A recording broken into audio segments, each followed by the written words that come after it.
నమస్తే, నేను మీ Gopi. Welcome back to our channel. ఈరోజు మనతో వచ్చేసరికి సీనియర్ జర్నలిస్ట్ జగదేవ్ గారు ఉన్నారు. సార్ నమస్తే. సార్ నమస్తే అండి. సార్, ఆంధ్రప్రదేశ్లో జగన్ గారు ఓడిపోయి అదేవిధంగా పెద్దిరెడ్డి రామచంద్రారెడ్డి వీళ్ళిద్దరూ ముఖ్య నాయకులు, అంటే వైసీపీ పార్టీలు ముఖ్య నాయకులు అని చెప్పుకోవచ్చు. సో వాళ్ళిద్దరూ ఓడిపోయారు. వాళ్ళిద్దరి మీద కూటమి నేతలు ముఖ్యంగా చంద్రబాబు గారు ఒక స్కెచ్ చేశారు. ఒకే దెబ్బకి రెండు పిట్టలు, ఎట్లాగైనా సరే వీళ్ళిద్దరిని కొట్టేయాలా, జైలుకి పంపించాలని. సో వీళ్ళిద్దరు అరెస్ట్కి అయితే రంగం సిద్ధం చేయబోతున్నారంట. సో ఏంటి అది స్టోరీ? వీళ్ళకి సంబంధించి అరెస్టు చేస్తారో లేదో తెలియదు, కానీ చంద్రబాబు నాయుడు గారు మాత్రం ఒక సరే వాళ్ళ కవ్వింపు చర్యలకి మనం ఇదవ్వద్దు అంటూనే చట్టపరంగా వెళ్దాము అనుకునే ప్రతి దానికి కూడా ఆచితూచి అడుగులు వేస్తున్నారు. దాంట్లో భాగంగానే ఆయన ప్రతి అంశానికి సంబంధించి ప్రతి శాఖకు సంబంధించి శ్వేతపత్రం రిలీజ్ చేస్తున్నాడు. ఆయన నిన్న ఒక శ్వేతపత్రం రిలీజ్ చేశారు, అంతకుముందు ఒక శ్వేతపత్రం రిలీజ్ చేశారు.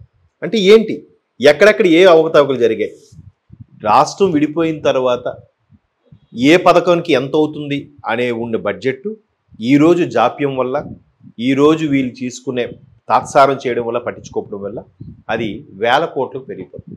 సింపుల్ అండి. జనరల్గా ఇవాళ కొన్న ప్రొడక్ట్ రేపు వెళ్తే ఒక 1000 రూపాయలు పెరిగిందటమో 1000 రూపాయలు పెరిగిపోయిందా అంటాం. అట్లాంటిది ఇవాళ జరగని ఈ ప్రాజెక్టు రేపుకి వెళ్ళేసరికి 1000 కోట్లు అదనం అయిపోతుంది. ఈ అంశం నేను ఎందుకు చెప్తున్నానంటే, ఎగ్జాంపుల్గా హంద్రీనీవా ప్రాజెక్టు ఉంది. అప్పట్లో ఇది 2006లోనే హంద్రీనీవా సుజల పథకం కింద అప్పటి ముఖ్యమంత్రి రాజశేఖర రెడ్డి గారు తూర్పు వైపు కాకుండా పడమర వైపు ఉండే మండలాలకు కూడా నీరు అందించే కాన్సెప్ట్లో తీసుకొచ్చారు. సో ఆ తర్వాత అది కొంత జరిగింది, కొంత జాప్యం అయింది. తర్వాత ఆయన 2009 నేను రెండోసారి ముఖ్యమంత్రి అయ్యేలోపు ఏదో చేస్తాననుకున్నాడు. దురదృష్టవశాత్తు ఆయన చనిపోయాడు. ఆ తర్వాత కిన్న కుమారెడ్డి గవర్నమెంట్ వచ్చింది. ఆయన ఈ గవర్నమెంట్ అయ్యేలోపు ఏదో చేద్దాం అనుకున్నారు, అది అవ్వలేదు. అదంతా తడిసి మోపుడు అయ్యింది అనమాట. ఏదో ఒక మహా అయితే 1000 కోట్లో 1200 కోట్లో అనుకున్న ప్రాజెక్టు ఈరోజు 2-3 వేల కోట్లకి వెళ్ళిపోయింది. చూడండి, 3 రెట్లు పెరిగిపోయింది. సో పొంగనూరుకు సంబంధించి పొంగనూరు పెద్దిరెడ్డి గారు ఉన్నారు కాబట్టి వీళ్ళు కూడా గడిచిన 5 ఏళ్లలో ఏం చేశారంటే ఏం చేయలేదు. ఇప్పుడు పోలవరం తీసుకోండి, ముందు అనిల్ కుమార్ యాదవ్ గారికి ఇచ్చారు, ఇరిగేషన్ మంత్రి గారు. ఆయన ఏమన్నాడు, పెద్ద వెటకారంగా మాల్లో ఉంటూ కూడా 1%, 0.5% తొందర ఎందుకన్నా, అది చాలా మనం వైరల్ అయింది కూడా చూసాం. ఏమైంది, సైలెంట్గా సైడ్ అయిపోయాడు ఆయన. నెక్స్ట్ అంబటి గారు వచ్చారు. అంబటి గారు వచ్చి అసలు నేను చూద్దాం చేద్దాం, అది ఏం జరిగిందో అది నా పరిధిలోకి ఎలా వస్తుంది అంటాడు. ఈయన బాధ్యతలు స్వీకరించినప్పుడు అన్ని పెండింగ్. ఇప్పుడు ఒక ఎంప్లాయీస్ ఇద్దరు ఉన్నప్పుడు కంపెనీలో ఒక షిఫ్ట్ రిలీవర్ వచ్చినప్పుడే, బాబు ఈ ప్రోడక్ట్ ఎప్పుడు చేస్తావు, ఏంటి ఈ ప్రాజెక్ట్ ఎంతవరకు నడిచింది. ఇప్పుడు మీ ఛానల్స్లో తీసుకోండి, ఎడిటర్స్ ఉంటారు, ఈ ఎడిటింగ్ ఎంతవరకు అయ్యింది, నెక్స్ట్ షిఫ్ట్ రిలీవర్కి అప్ చెప్పాలి, అన్న ఇక్కడ వరకు ఎడిట్ చేస్తున్నా, మిగతా నువ్వు చేయాలన్న ఏదో ఉంటుంది కదా లెక్క. అదేం లేకుండా ఈయన తెలివిగా తప్పించుకునేలాగా నాకెంత వాక్చాతుర్యం ఉంది, నేను బాగా మాట్లాడతాను ఫీలింగ్లో మాట్లాడినట్టుగా మాట్లాడి స్కిప్ చేశారు, మళ్ళీ అవ్వలేదు. ఆ తర్వాత మొన్న కూడా ఆయన ఏదో ప్రాజెక్టు ఎలక్షన్స్ ముందు చేసి సెపరేట్గా పైప్ లైన్తో వాటర్ వచ్చి ఆయన వచ్చే టైంకి వాటర్ వచ్చేలా చేసి ఆయన వెళ్ళిపోయిన తర్వాత ఎండిపోయిందంట. అది కూడా మనం ట్రోల్స్లో చూసాం. సో బట్ చంద్రబాబు నాయుడు గారు ఏం చేస్తున్నారు, తెలివిగా ఒక పథకాన్ని అనుకుంటే, నీటి పథకం కానీ జల పథకం కానీ వేరే ప్రభుత్వం సంబంధించిన పథకాలు ఏవైనా కానీ దాన్ని అమలుపరుస్తూ, ఆ అమలుపరచడం వల్ల అక్కడ ప్రాంత ప్రజలకు ప్రయోజనాలు చేకూరుస్తూ వీళ్ళకి చెక్ పెట్టే ప్రయత్నం చేస్తున్నాడు ఆయన. మీరు చూసారా, అంటే మేము రాగానే ఇది చేశాము, మీరు ఇలా 5 ఏళ్ళు ఉన్నారు, వీళ్ళు మీరు నమ్ముకొని ఉన్నారు, ఎలా నమ్ముతున్నారు వీళ్ళని, కనీసం చేశారా, మేము వచ్చిన 1 నెల రోజులకే జరిగింది చూసారా, లేదా మేము వచ్చిన 6 నెలలకే చేసాము చూసారా, అంటే వాళ్ళ మేమా, చేతల మనుషులు వాళ్ళు, చేతల మనుషులు మేము, మాటల మనుషులు వాళ్ళు అని చెప్పే ప్రయత్నంలో చంద్రబాబు నాయుడు గారు ప్రతిదీ కూడా. ఇప్పుడు నిన్న విద్యుత్ సంబంధించింది, దాని మీద శ్వేతపత్రం రిలీజ్ చేశారు. దానివల్ల అదనంగా సుమారు కొన్ని లక్షల కోట్లు భారం పడుతుంది అనేది చూపించారు.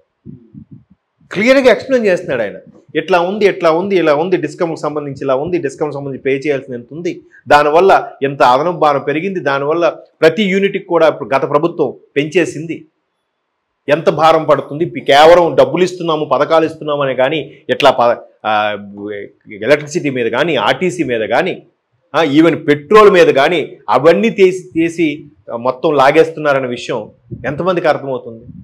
ఎందుకు కూరగాయల రేట్లు పెరుగుతున్నాయి, ట్రాన్స్పోర్ట్ ఛార్జెసే కదా. ఇప్పుడు ఒక వ్యక్తి ఒక రైతు పండించినప్పుడు టమాటా రేటు 5 రూపాయలు 10 రూపాయలు ఉంది. అది ఇక్కడ నుంచి హైదరాబాద్ వెళ్ళాలి అంటే 50 రూపాయలు అవుతుంది కేజీ టమాటాకి. ఓవరాల్ లోడ్ మీద ఆడికి ఒక 1,00,000 రూపాయలు అవుతుంది. 1,00,000 రూపాయలు 1,00,000 రూపాయలు మీద వేసుకుంటాడా లేదా? వేసుకోవడం వల్ల ఏమవుతుంది?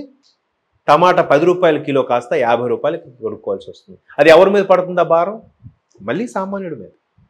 ఎట్లాంటి క్యాలిక్యులేషన్స్తో ఆయన శ్వేతపత్రం రిలీజ్ చేస్తూ ఎక్స్ప్లెయిన్ చేయడం వల్ల కొంతలో ఇంకా గొర్రెలున్నా ఇంకా కాదనట్లేదు, కొంతలో కొద్దిమంది అయినా మారుతారు కదా అని చెప్తూ ఇప్పుడు హంద్రీనీవా ప్రాజెక్ట్ జల పథకం ఏదైతే ఉందో దాన్ని మరలా కంప్లీట్ ఇమీడియట్ యుద్ధ ప్రాతిపదికన పూర్తి చేయాలని అధికారులకు ఆల్రెడీ బాబు గారు ఆదేశాలు జారీ చేసి, ఎట్లా ఉంది వీళ్ళు ఏం చేయలేదు, వీళ్ళు తినేశారు తప్ప చేసింది ఏమీ లేదు అని చెక్ పెట్టే ప్రయత్నం చేస్తారు. అయితే మీరు అనొచ్చు జగన్మోహన్ రెడ్డి గారికి పెద్దిరెడ్డి గారికి అయినా మిగతా అందరూ ఉన్నారు కదా అంటే, ఇప్పుడు పార్టీలో బలోపేతంగా గెలిచిన వాళ్ళలో 11 మందిలో వీళ్ళిద్దరే ప్రధానంగా కనిపిస్తున్నారు. ఒకటి జగన్మోహన్ రెడ్డి, 2 పెద్దిరెడ్డి రామచంద్రారెడ్డి గారు. సో వీళ్ళిద్దరిని అసలైన చెక్ పెడితే మిగతా వాళ్ళ పరిస్థితి అంటే ఆల్రెడీ ఒక 5గురు అంతమంది జంపు జిల్లానికి సిద్ధంగా ఉన్నారంట. మిగతా వాళ్ళు స్తబ్దుగా ఉండిపోయారు. ఎటు గాలి వీస్తే అటు వెళ్ళిపోదాంలే, అప్పుడు పరిస్థితి బట్టి చూద్దాంలే అన్నట్టుగా. వీళ్ళ 5గురు కాకుండా మిగతా 4గురు కూడా. సో అట్లాంటి పరిస్థితుల్లో ఎలా ఉండబోతుంది, ఎలా చెక్ పెట్టబోతున్నారు అనేది ఇప్పుడు పని చేపిస్తూ పథకం రచిస్తూ దీనివల్ల ప్రజలకు ఉపయోగపడేలా చూపిస్తూ వీళ్ళు చూడండి వీళ్ళు డమ్మీలు వీళ్ళు జీరోలు అని చెప్పే ప్రయత్నం చేయబోతున్నారంట బాబు గారు. అంటే ఇంకోటి సార్, చంద్రబాబు గారికి ఏమో జగన్ మీద కక్షలాగా అంటే కక్ష కోణం, పవన్ కళ్యాణ్ గారికి పెద్దిరెడ్డి మీద కక్ష కోణం. సో ఇది ఎట్లా భావించవచ్చు? అంటే కేవలం వాళ్ళిద్దరిని టార్గెట్ చేశారంటే, ఒకటి చంద్రబాబు జగన్ మీద టార్గెట్ చేయడం, పవన్ కళ్యాణ్ పెద్దిరెడ్డి మీద టార్గెట్ చేయడం. అదే అంటున్నాను, టార్గెట్ చేశాము కక్ష సాధింపు చర్యలు అనే అంశాన్ని తెర మీదకి తీసుకురాకుండానే వీళ్ళు పనుల ద్వారా చేయించే పథకం అయితే రచిస్తున్నారనేది అర్థమవుతుంది.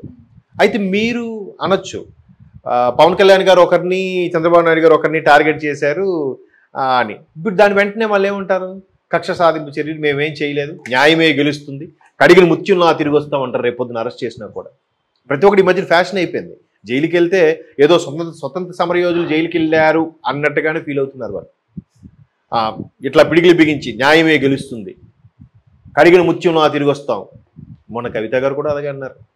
ఆల్రెడీ 3-4 నెలలు అవుతుంది, లోపలే ఉన్నారు. ప్రతి ఒక్కరు కూడా అది అయిపోయింది. ఇది ప్రతిపక్షాల కుట్ర, ఇది ప్రభుత్వం కుట్రపరి కక్ష సాధింపు, అందుకే మేము లోపలికి వెళ్తున్నాం అని చెప్పి ఇలా నమస్కారం పెట్టి ఇలా అనుకోని కూడా లోపలికి వెళ్తున్నారు. ఏది నమ్మాలి? ప్రజలకు తెలుసు. కాకపోతే అందరూ ఓపెన్ అవ్వరు, అందరూ బయటకు వచ్చి మాట్లాడరు. మాట్లాడిన సందర్భం వచ్చేది ఏకైక సందర్భం ఓటింగ్ టైంలో. అందుకేగా గత 5 ఏళ్లలో నోరు నొక్కేసి మాట్లాడనివ్వకపోతే ఒక్కసారిగా వాళ్ళ ఓటు ద్వారా ఎలా చూపించారో చూసారుగా. పథకాలు ఇచ్చేసాం మాకు అయిపోయింది హ్యాపీ అని అనుకుంటే కాదు. ఆ 40% కూడా ఓటింగ్ వచ్చింది ఓడిపోయామంటున్నారే, 40% కూడా కొంతమంది భయంతోనో, కొంతమంది కొన్ని అపోహలతోనో, లేదా ఒక ఇంట్లో నాకు తెలిసిన ఒక మిత్రుడు, ఆయన వైసీపీ కార్యకర్త, వాళ్ళ నాన్నగారు రిటైర్డ్ ఎంప్లాయ్.